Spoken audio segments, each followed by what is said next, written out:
نحمده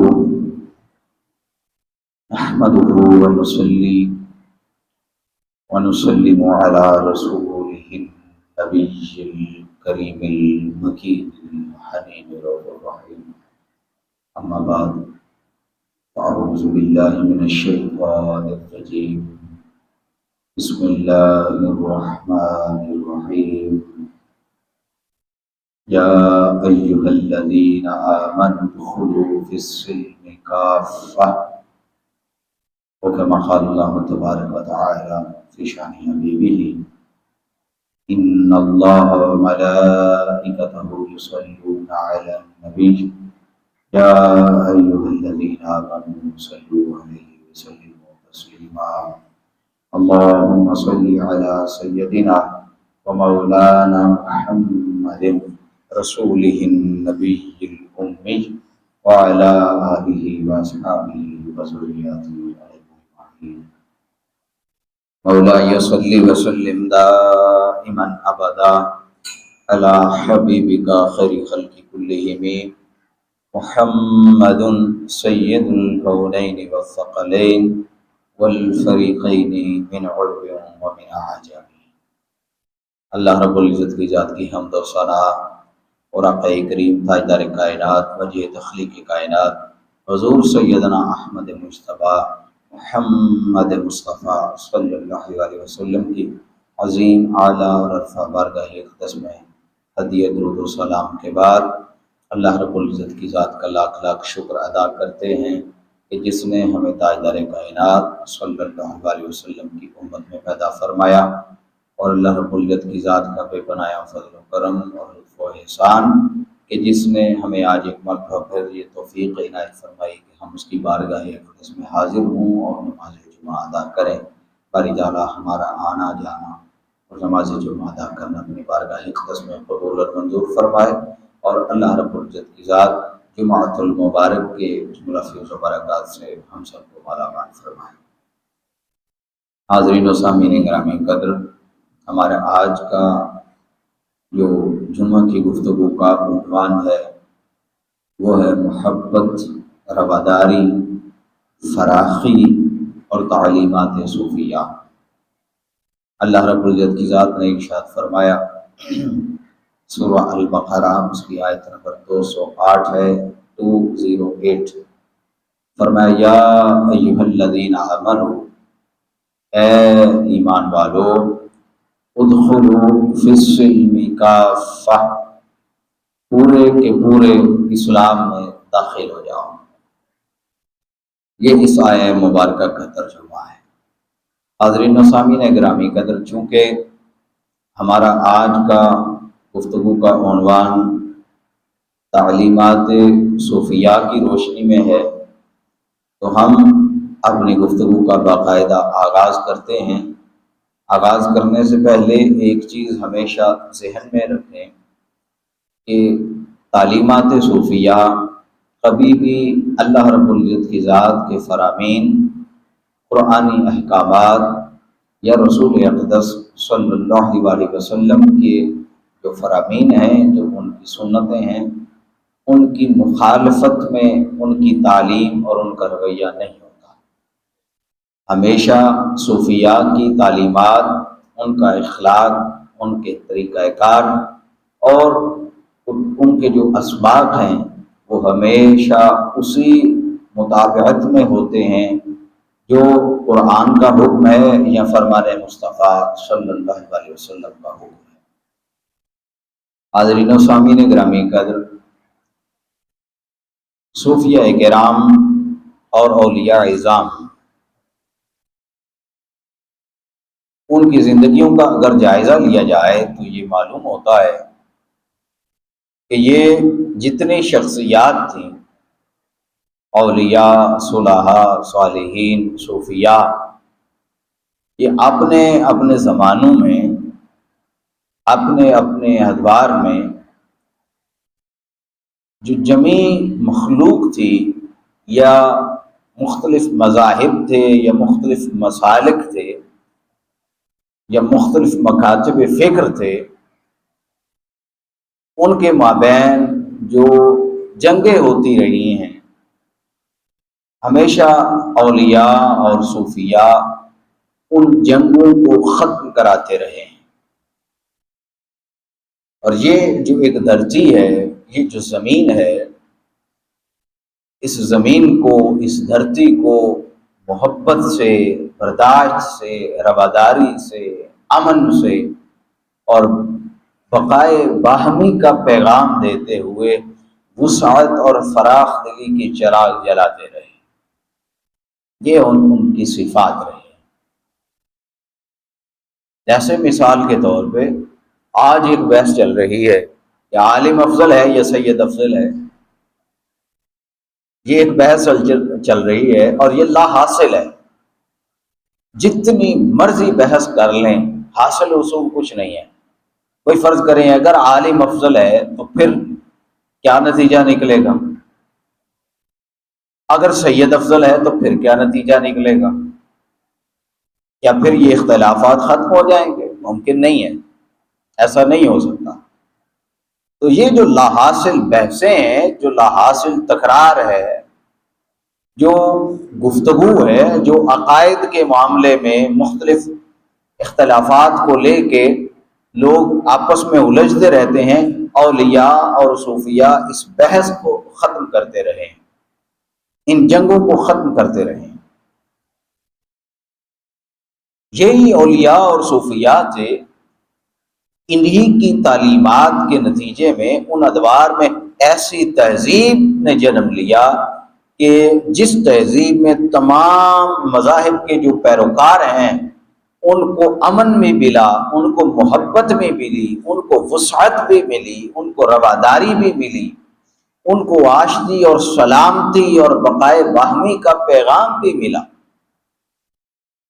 کیوں؟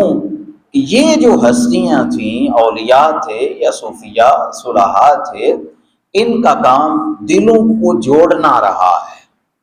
انہوں نے ہمیشہ نفرتوں کو ختم کیا ہے، محبتوں کو غالب کیا ہے، اور ہمیشہ وہ دل جو نفرت لے کے بیٹھے تھے ان کے دلوں سے نفرت کو ختم کیا ہے اور محبت کے ساتھ ان کو آپس میں جوڑ دیا ہے۔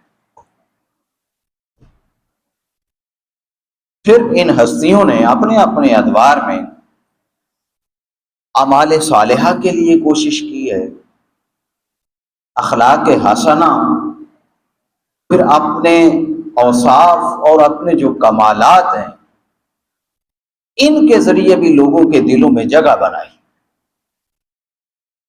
اور ایسی جگہ بنائی کہ جن دلوں میں کل کو ان کے لیے نفرت تھی وہ نفرت پھر محبت میں بدل گئی۔ جہاں آپس میں دوریاں تھیں وہاں قربتیں بڑھنے لگیں، جہاں لوگ ایک دوسرے کے ساتھ شدت پسندانہ رویے استعمال کرتے تھے اور ان رویوں سے پیش آتے رہتے تھے، وہاں اسی معاشرے میں انہی اولیاء اور صوفیاء کی تعلیمات کی وجہ سے وہ آپس میں شیر و شکر ہو گئے، اکٹھے ہو گئے، وہ اختلافات مٹ گئے۔ جہاں لوگ ایک دوسرے سے مخاصمت اور منافرت کے لہجے میں بات کیا کرتے تھے، وہاں انہی اولیاء اور صوفیاء کی وجہ سے، ان کی تعلیمات کی وجہ سے وہ رحماء بینہم اس کی لڑی میں پرو دیے گئے اور اسی سانچے میں ڈل گئے، آپس میں رحم دل ہو گئے۔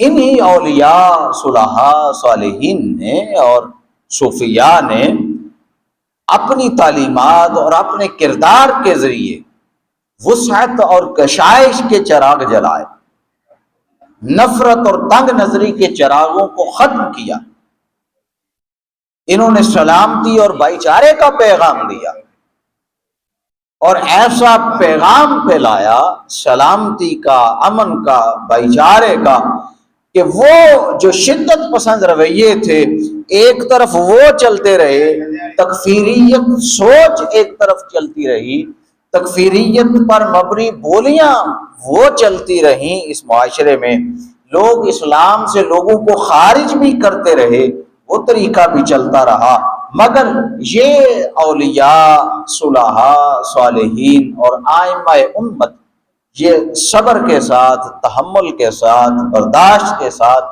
ایک پہاڑ بن گئے، اور صبر کا، تحمل کا پہاڑ بن کر اپنے پائے استقلال میں کبھی متزلزل نہیں ہوئے، اور یہ اپنے قافلوں کو لے کے سوئے گنبد خضرا چلتے رہے، اپنی تعلیمات کو پہنچاتے رہے۔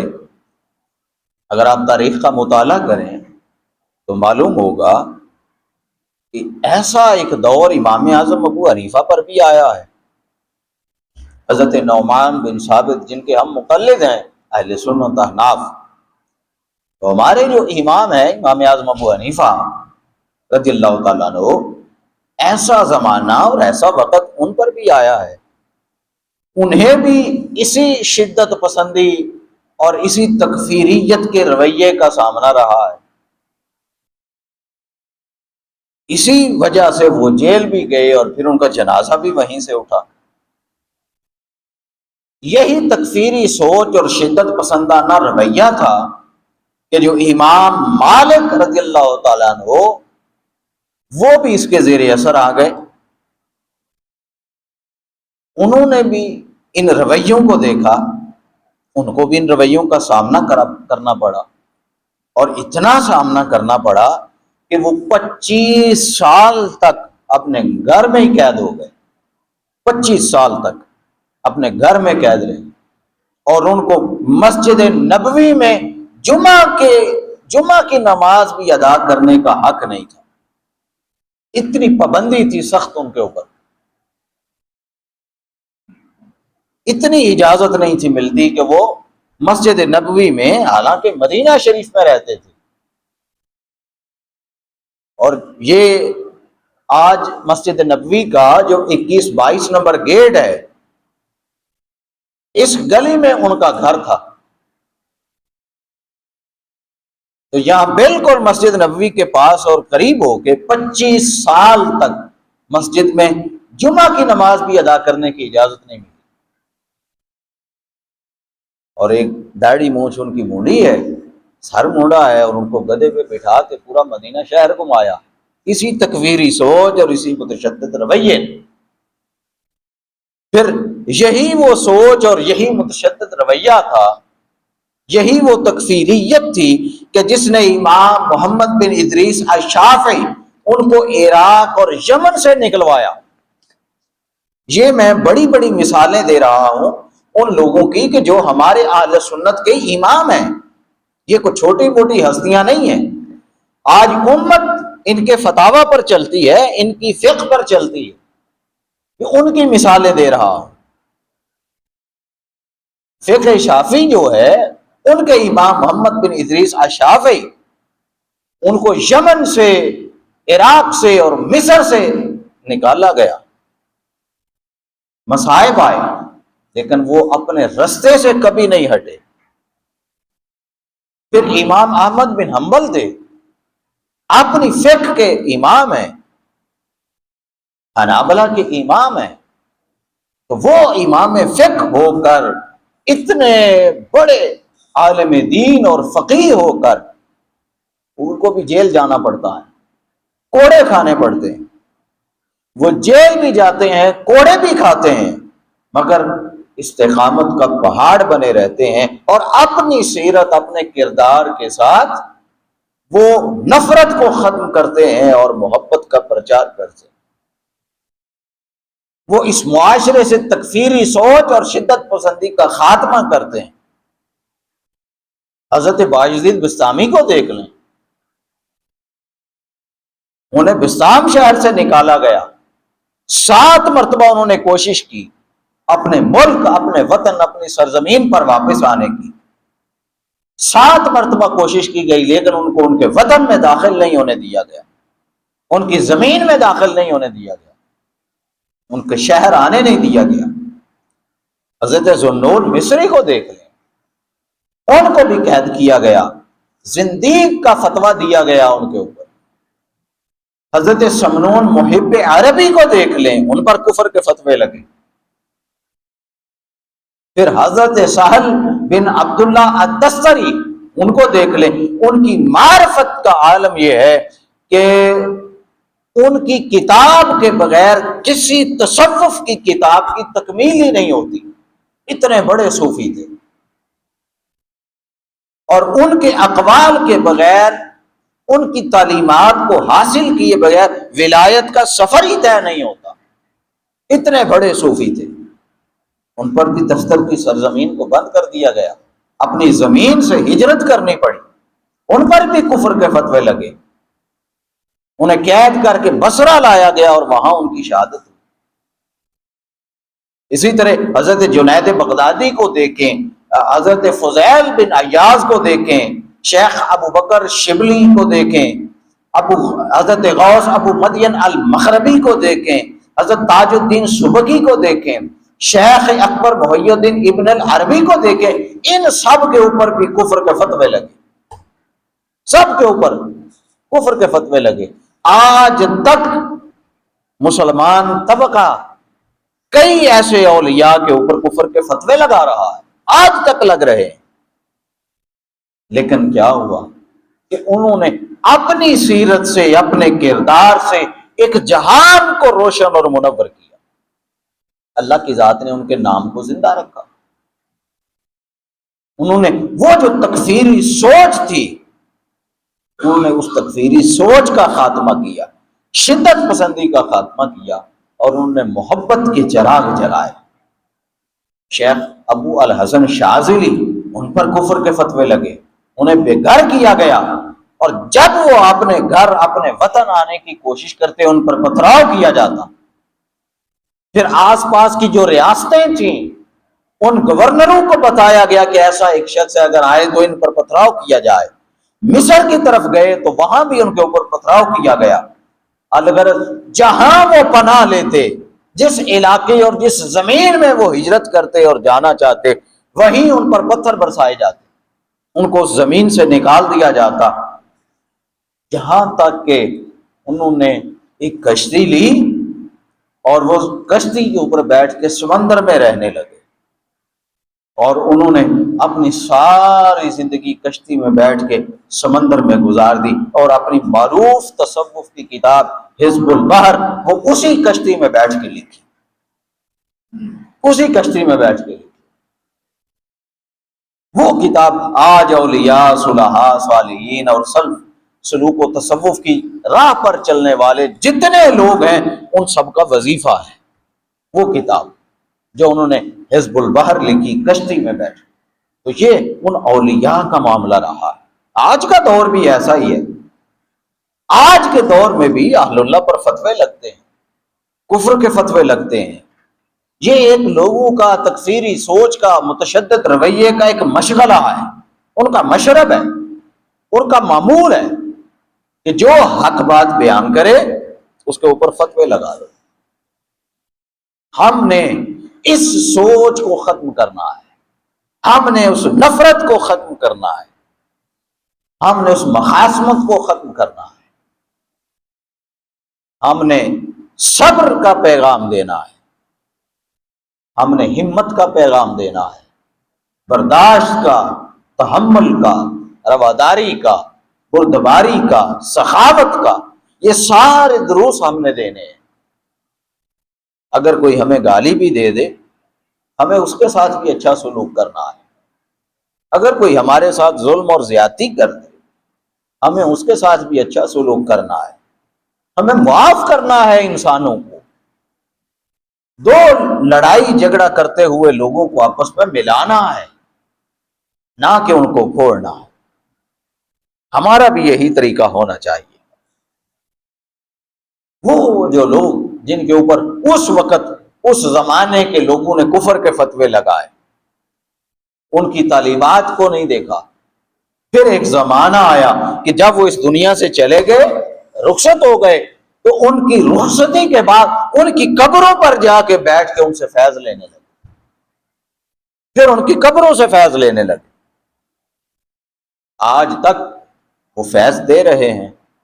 چند ایام پہلے کی بات ہے، وہ جو ہمارا ایک دوسرے بھائیوں کا مسلک ہے، جو دوسرا مکتبہ فکر سے تعلق رکھنے والے ہیں، مکتبہ دیوبند، ان کے سربراہ بڑے شخص مفتی تقی عثمانی، میں ان کو شیخ الاسلام کہتا ہوں، شیخ الاسلام مفتی تقی عثمانی، چند ماہ پہلے ان کا بیان تھا، وہ اپنے مدارس کے بچوں کو سبق پڑھا رہے تھے اور ان کو خطاب کر رہے تھے، اور وہ یہ بتا رہے تھے کہ میں اپنی ساری زندگی کا مطالعہ کر کے اور صوفیاء اور اولیاء کی تعلیمات اور اہل اللہ کی زندگی کو دیکھتے ہوئے میں نچوڑ آپ کو بتا رہا ہوں، اور وہ نچوڑ یہ ہے کہ اولیاء اور صلحاء اہل اللہ جب اس دنیا سے چلے جاتے ہیں، جب وہ قبر میں چلے جائیں تو پھر ان کا جو فیض ہے وہ قبر میں جا کے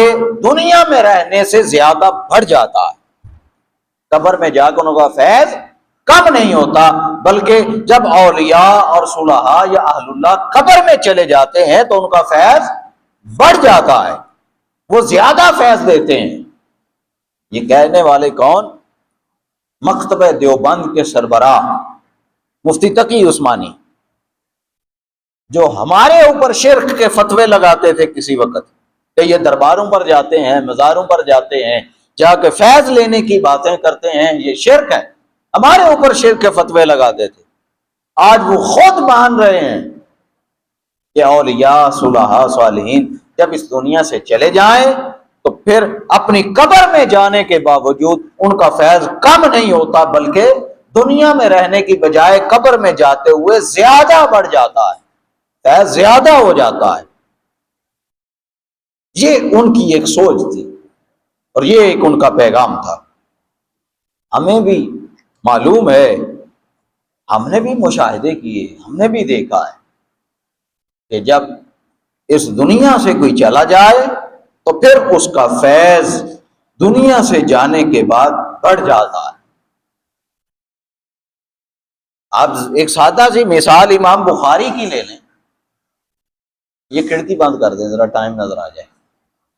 امام بخاری کی مثال لے لیں، امام بخاری کو ساری زندگی اور ساری عمر اپنے شہر کسی نے رہنے نہیں دیا، ساری عمر ان کو نکالتے رہے، فتوے لگاتے رہے ان کے اوپر، کبھی کفر کا فتویٰ، کبھی کوئی فتویٰ، کبھی کوئی فتویٰ۔ لیکن جب وہ فوت ہو گئے اور فوت کس حالت میں ہوئے کہ بخار تھا، تیز بخار، سرد راتیں تھیں، اور سردیوں کی رات میں بخار کے ساتھ اپنے شاگرد کو لیا اور اپنے شاگرد کو لے کے ایک گاؤں میں گئے، ان گاؤں والوں نے وہاں سے مار کے نکال دیا، وہاں سے مار کے انہوں نے نکال دیا۔ پھر وہ اپنے شاگرد کو لے کے گٹھڑی جو اپنے کپڑوں کی تھی، اپنا ضروری سامان تھا، اس کو کندھے پہ ڈالا اور اپنے شاگرد کو لے کے اگلے گاؤں میں گئے، انہوں نے بھی مار کے نکال دیا۔ پھر تیسرے گاؤں میں گئے، انہوں نے بھی نکال دیا، حتیٰ کہ وہ ساری رات، سردی کی رات اور بخار بھی، اور ساری رات وہ بارش میں بھیگتے رہے۔ صبح جب فجر کا وقت قریب ہوا تو امام بخاری کا انتقال ہو گیا، امام بخاری کا انتقال ہو گیا، فوت ہو گئے۔ پھر ان کی قبر بنائی گئی، جب دفن کر دیا، قبر بنا دی، کسی کو پتہ ہی نہیں کہ بخاری کون ہے، کہاں نہیں، زندہ ہے یا نہیں، کسی کو پتہ ہی نہیں۔ پھر وقت آیا، چند دن گزرے تھے کہ پورے بغداد کو قحط نے آ لیا، قحط آ گیا۔ جب قحط پڑا تو بادشاہ جو تھا وہ پریشان ہوا کہ یہ اب کیا بنے گا، تو پھر خواب میں آ کے کسی نے بتایا کہ وہ فلاں جگہ پہ قبر ہے، قبر پہ جاؤ، جا کے فاتحہ پڑھو اور جا کے معافی مانگو، پھر شاید خلاصی ہو جائے۔ پھر وہ گئے، جا کے امام بخاری کی قبر پر فاتحہ پڑھی، فاتحہ پڑھ کے پھر ان سے معافی مانگی، جو ان کی خطائیں تھیں، جو ان کے معاملات تھے، پھر ان کے مقام اور مرتبے کو جانا اور پہچانا۔ ابھی امام بخاری کی قبر پر ہی موجود تھے کہ اسی وقت آسمان سے بارش ہونا شروع ہو گئی، ان کی قبر پر کھڑے ہو کے دعا کرنے کی وسیلہ سے بارش شروع ہو گئی، اور پھر وہ بغداد شہر جو ہے وہ پھر قحط سے نکل آیا۔ پھر پورے شہر بغداد کو پتا چلا کہ بخاری کیا چیز تھا، جس کو ہم نے اس طرح مارا ہے، اس طرح دنیا سے رخصت کیا ہے، وہ بخاری تھا کون؟ تو یہ ایک سوچ ہوتی ہے، تکفیری سوچ ہوتی ہے، متشدد سوچ ہوتی ہے، یہ ہر زمانے میں ساتھ ساتھ چلتی ہے، لیکن ہم نے اپنے کردار کو اجلا رکھنا ہے، اپنے دل کو اجلا رکھنا ہے، اپنی سیرت کو اجلا رکھنا ہے۔ ہم نے اس نفرت میں اور اس فتنے میں اپنا حصہ نہیں ڈالنا، ہم نے جہاں لگانا ہے محبت کا پودا لگانا ہے۔ پھر امام ابو القاسم القشیری، یہ شیخ ہیں حضرت داتا علی حجویری کے۔ داتا علی حجویری وہ بھی اسی طرح غزنی سے نکلے تھے، افغانستان کے تھے۔ آج بھی ان کی والدہ، ان کے ماموں اور ان کے والد گرامی، وہ ساری کی ساری ان کی قبریں جو ہے وہ غزنی میں ہیں، افغانستان میں۔ یہ تنہ تنہا غزنی سے ان کو نکالا گیا اور یہ لاہور آ ہند میں آئے، وہاں سے ان کو بھی نکالا گیا۔ تو یہ ابو القاسم القشیری، حضرت داتا علی حجویری، یہ ان کے شیخ ہیں۔ انہوں نے اپنی جو کتاب لکھی ہے اس میں رسالہ قشیریہ میں مختلف محاسن اور صفات کا تذکرہ کیا کہ ولی جو ہوتا ہے اس کے اندر کون کون سی صفتیں ہونی چاہیے، کون کون سی صفات ہونی چاہیے، اور یہ صفات ہر انسان کے دل میں ہونی چاہیے، اس کی طبیعت میں ہونی چاہیے، اس کی کردار میں، اس کی سیرت میں ہونی چاہیے۔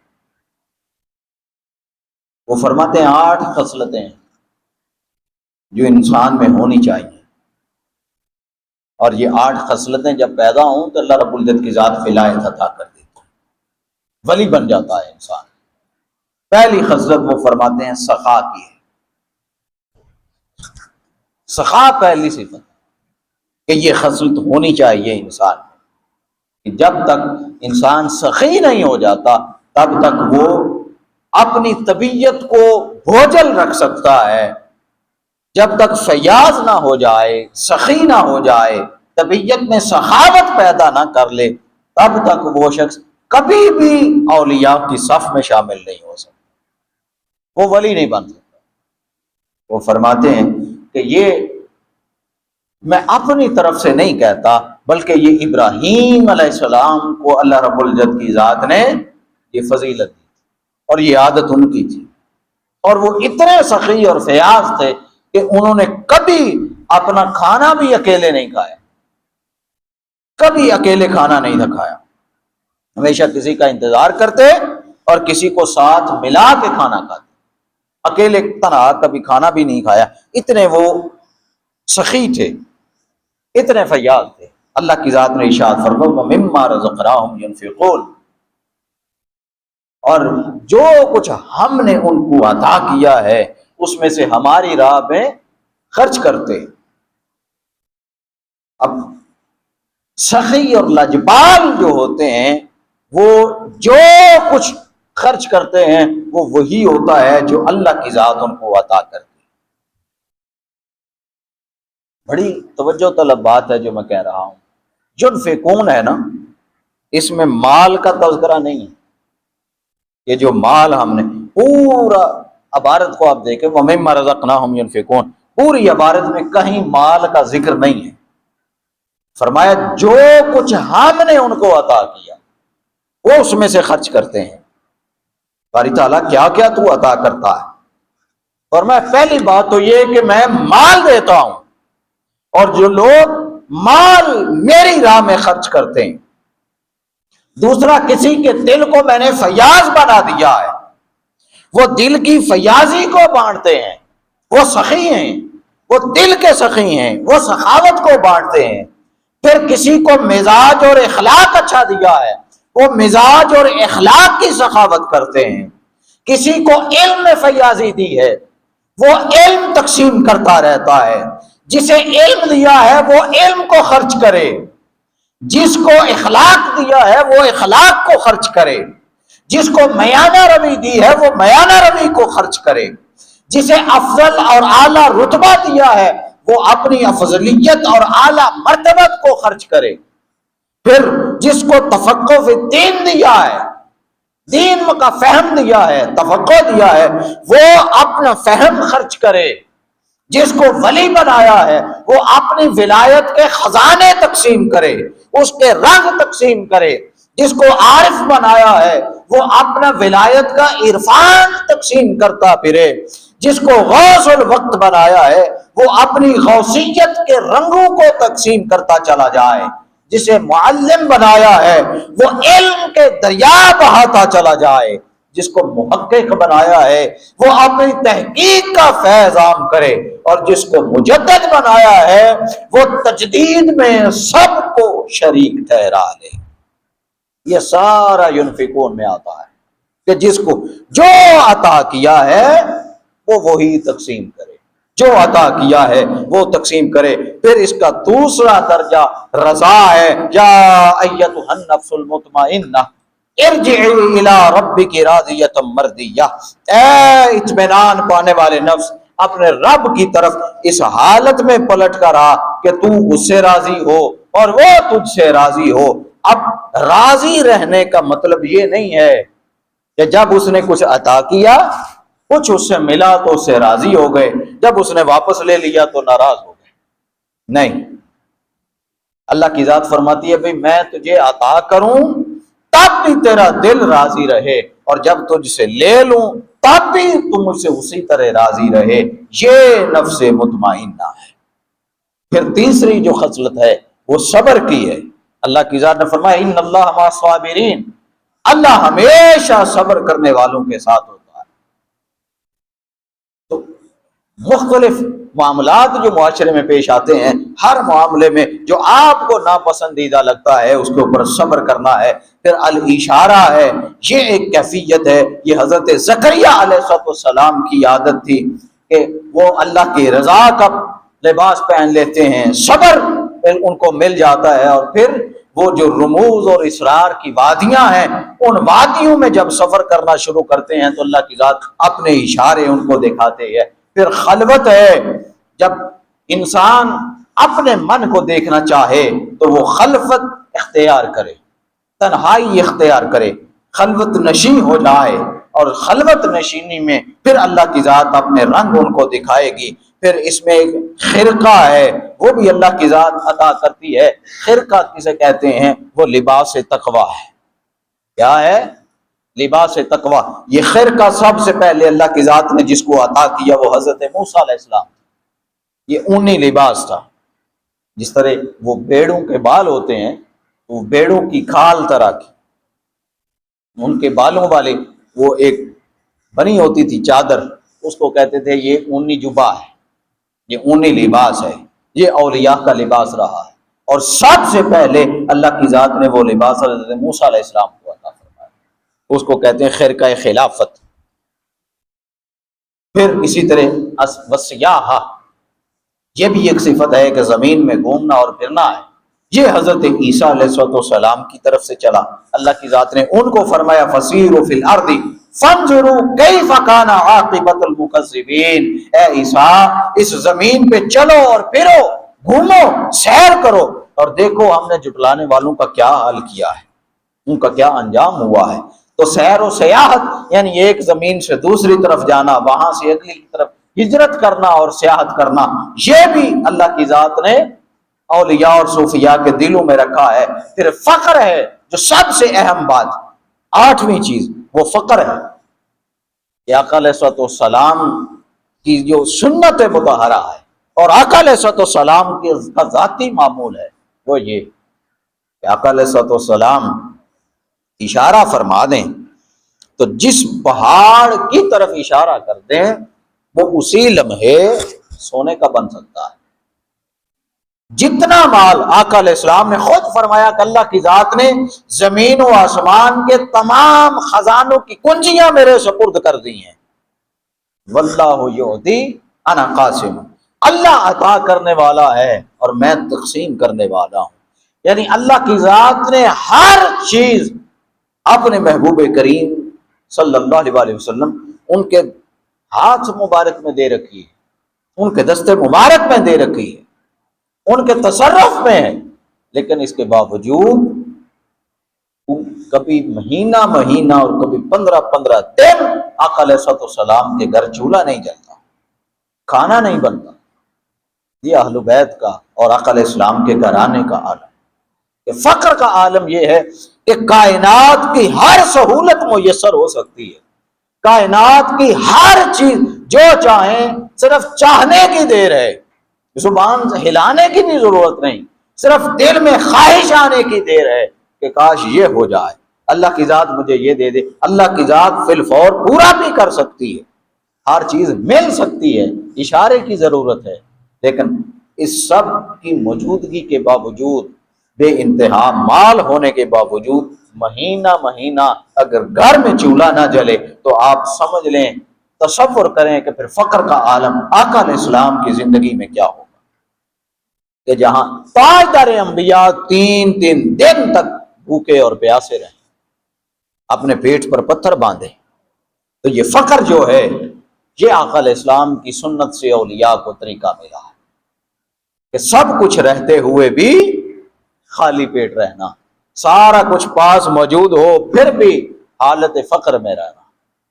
اللہ رب العزت کی ذات نے ارشاد فرمایا، یا ایھا الناس انتم الفقراء الی اللہ واللہ هو الغنی الحمید، اے لوگو تم سب اللہ ہی کے محتاج ہو، ساری کائنات اللہ کی محتاج ہے، اور فقط اللہ ہی کی ذات ایسی ہے جو بے نیاز ہے، اس کو کسی کی محتاجی نہیں ہے، اور ساری حمد و ثنا اسی کے لیے ہے۔ آقا علیہ السلام نے اس آیہ مبارکہ کی تفسیر میں فرمایا، فَإِنَّ الْفَقْرَ أَسْرَعُ إِلَىٰ مَن يُحِبُّنِي، لوگوں اگر تم میں سے کوئی شخص وہ مجھ سے محبت کرتا ہے، میری ذات سے محبت کا دعویٰ کرتا ہے، میری محبت کا دم بھرتا ہے، تو پھر فقر اور محتاجی کا ٹاٹ تیار رکھو، اس لیے کہ جو شخص مجھے محبوب بنانا چاہتا ہے، فقر اس کی طرف اس طرح تیزی کے ساتھ بڑھتا ہے جیسے سیلاب اپنی منزل کی طرف جاتا ہے، اتنی تیزی کے ساتھ وہ فقر اور محتاجی کی طرف جاتا ہے۔ یہ آقا علیہ السلام نے فرمایا، اور امام قشیری وہ لکھتے ہیں کہ مجھے فقر سے محبت ہے، اور جو مجھ سے محبت کرے سمجھ لو جتنا جلد ممکن ہو سکے فقر اسی کا لباس ہوگا، یعنی وہ بھی فقیر اور محتاج ہوگا جو میرے ساتھ محبت کا دعویٰ کرتا ہے۔ یہ آقا علیہ السلام کا فرمان ہے۔ پھر کسی نے پوچھا حضرت عبداللہ السلمی سے کہ حضور ہمیں یہ تو بتائیے کہ جو اولیاء ہیں ہم ان کو کیسے پہچانیں؟ آج ہمارے معاشرے میں بھی ضرورت ہے اس چیز کی، ہمیں بھی ضرورت ہے کہ ہم کیسے پہچانیں کہ کون اللہ کا ولی ہے، کون کتنا بڑا ولی ہے۔ تو حضرت عبداللہ السلمی انہوں نے فرمایا کہ میں کچھ نشانیاں بتا دیتا ہوں، وہ نشانیاں یہ ہیں کہ جو اولیاء ہوتے ہیں وہ زبان کے بڑے لطیف ہوتے ہیں، زبان میں مٹھاس بڑی ہوتی ہے، یہ ان کی صفت ہے۔ وہ حسن الخلق، پھر ان کا جو اخلاق ہے وہ بڑا حسین ہوتا ہے، ان کے اخلاق اچھے ہوتے ہیں۔ وہ بشاشت الوجہ، پھر ان کے جو چہرے ہیں وہ بڑے حشاش اور بشاش نظر آتے ہیں، انہیں دیکھیں تو لگتا ہے کہ ایسا حسین و جمیل چہرہ اور کسی کا دنیا میں ہے ہی نہیں ہے۔ یہ اولیاء کی نشانی ہے کہ وہ حسین چہرہ رکھتے ہیں۔ پھر وہ سخاوت النفس، پھر ان کی جو نفس کی سخاوت ہے وہ بہت زیادہ ہوتی ہے، وہ بڑے سخی اور لجپال ہوتے ہیں۔ قلت الاعتراض، پھر بہت کم کسی پر اعتراض کرتے ہیں۔ وقبول الاعتذار، کوئی ان کی بارگاہ میں آ کے عذر پیش کر دے تو وہ بغیر تعمل کے اس عذر کو قبول کرتے ہیں۔ وکمال شفقتہ عامۃ الخلق، پھر اللہ کی مخلوق پر کمال شفقت کا پیکر بنے رہتے ہیں، کبھی ان سے نفرت نہیں ملتی۔ یہ اولیاء صلحاء اور صالحین، یہ ان کی نشانی ہے۔ حضرت موسیٰ علیہ السلام کا ایک واقعہ بیان کرتا ہوں اور پھر ہم اپنے گفتگو کو ختم کرتے ہیں۔ یہ جو سخاوت اور فیاضی ہے، اس کے اولیاء نے چشمے کھولے ہیں، اور ایسے چشمے کھولے کہ سینکڑوں ہزاروں سال گزر گئے، اس کے باوجود وہ چشمے جاری و ساری ہیں، فیض ہر کوئی لے رہا ہے۔ انہی چشموں کو جاری کرنے کا ذکر اللہ کی ذات نے بیان فرمایا سورہ البقرہ میں، فرمایا وَإِذِ اسْتَسْقَىٰ مُوسَىٰ لِقَوْمِهِ فَقُلْ اضْرِب بِّعَصَاكَ الْحَجَرَ۔ قوم نے کہا کہ اے موسیٰ ہم پیاسے ہیں، ہمارے لیے پانی کا انتظام کرو۔ ہم نے موسیٰ علیہ السلام سے فرمایا کہ اے موسیٰ یہ جو تیرے ہاتھ میں ایک چھڑی ہے نا، عصا ہے، اس کو اس پتھر کے اوپر مار۔ فَانْفَجَرَتْ مِنْهُ اثْنَتَا عَشْرَةَ عَيْنًا۔ پھر جب موسیٰ نے وہ چھڑی اس پتھر کے اوپر ماری تو 12 چشمے پھوٹ پڑے۔ کتنے؟ 12 چشمے پھوٹ پڑے۔ قَدْ عَلِمَ كُلُّ أُنَاسٍ مَشْرَبَهُمْ۔ پھر جب وہ 12 چشمے پھوٹ پڑے تو ہر گروپ نے، جو قبیلے کا سردار تھا، 12 سردار تھے اور ان کے پیچھے اپنا اپنا قبیلہ تھا، ہر سردار نے اپنا اپنا ایک چشمہ لے لیا اور وہ وہاں سے پانی پینے لگے۔ ہم نے فرمایا کلوا واشربوا من رزق اللہ، اللہ کی ذات فرماتی ہے پھر ہم نے کہا کہ یہ جو ہمارا عطا کردہ رزق ہے اس سے کھاؤ اور پیو، اس سے کھاؤ بھی اور پیو بھی۔ پھر کیا ہوا؟ بلا تعثوا فی الارض مفسدین، یہ تب تک انعام تمہارے لیے جاری رکھوں گا جب تک میرے نبی کے نقش قدم پر چلتے رہو گے، جب تک فساد نہیں کرو گے، فسق اور فجور نہیں کرو گے، پوری امت اس سے سیراب ہوتی رہے گی۔ اب سوچئے موسیٰ علیہ السلام کی وجہ سے وہ 12 قبیلے تھے، ان کو 12 چشمے مل گئے۔ غور کریں، لاٹھی مارنے والا بھی ایک، جو لاٹھی ماری گئی عصا وہ بھی ایک، جس پتھر کے اوپر وہ لاٹھی ماری گئی وہ پتھر بھی ایک، اور اس ایک سے، اس وحدت سے جو وسعت نکلتی ہے وہ 12 چشمے نکلتے ہیں۔ ایک سے وسعت پھولتی ہے، وحدت سے وسعت پھوٹ رہی ہے۔ اللہ رب العزت کی ذات یہ بتانا چاہ رہی ہے کہ لوگوں، وہ جو اہل اللہ ہیں وہ ہوتے تو ایک ہیں، لیکن ان کی وسعت کا عالم یہ ہوتا ہے کہ وہ واحد ہو کے، تنہا ہو کے اس وحدت سے وسعت جنم لے رہی ہوتی ہے، اور پھر ایسی وسعت عطا کر دیتا ہوں، ایسی وسعت ملتی ہے کہ پھر اس ایک چشمے سے اللہ رب العزت کی ذات اپنی قدرت سے پوری امت کو سیراب کرتی رہتی ہے۔ آج ایک چشمہ بغداد میں لگا ہوا ہے، غوث العظم شیخ عبد القادر جیلانی، پوری امت مسلمہ ان کی غوثیت سے سیراب ہوتی ہے۔ ایک چشمہ ہند میں لگا ہے، خواجہ غریب نواز، معین الدین چشتی اجمیری، پورا ہند ان کی رحمت سے اور ان کی فیاضی سے فیض پا رہا ہے۔ ایک چشمہ لاہور میں لگا ہے داتا علی حجویری کے نام کا، پورا پاکستان اور خصوصاً شہر لاہور اور اہل اسلام اس چشمے سے سیراب ہو رہا ہے۔ ایک چشمہ ملتان میں لگا ہے، ایک کراچی میں لگا ہے، ہر جگہ اللہ رب العزت کی ذات نے وہ اپنی رحمت کے چشمے بہا دیے ہیں، اور ہر جگہ اپنی رحمت کے چشمے بہا کے ان کا جو سربراہ تھا، جس وحدت سے اجتماعیت پھوٹی ہے، جس وحدت سے پھر آگے مزید چشمے پھوٹے ہیں، وہ وحدت کا سرتاج تاجدار انبیاء کو مدینہ المنورہ میں بھیجا دیا۔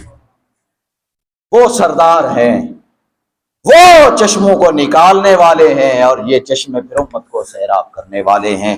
لوگوں، ہمیں بھی اپنے دلوں میں انہی اولیاء والی سخا پیدا کرنی ہوگی، مزاج میں وسعت پیدا کرنی ہوگی، رویوں اور اخلاق میں وسعت پیدا کرنا ہوگی۔ اس وسعت کو لوگوں کے دلوں میں پیدا کرنے کے لیے ہمیں سرگرم ہونا پڑے گا۔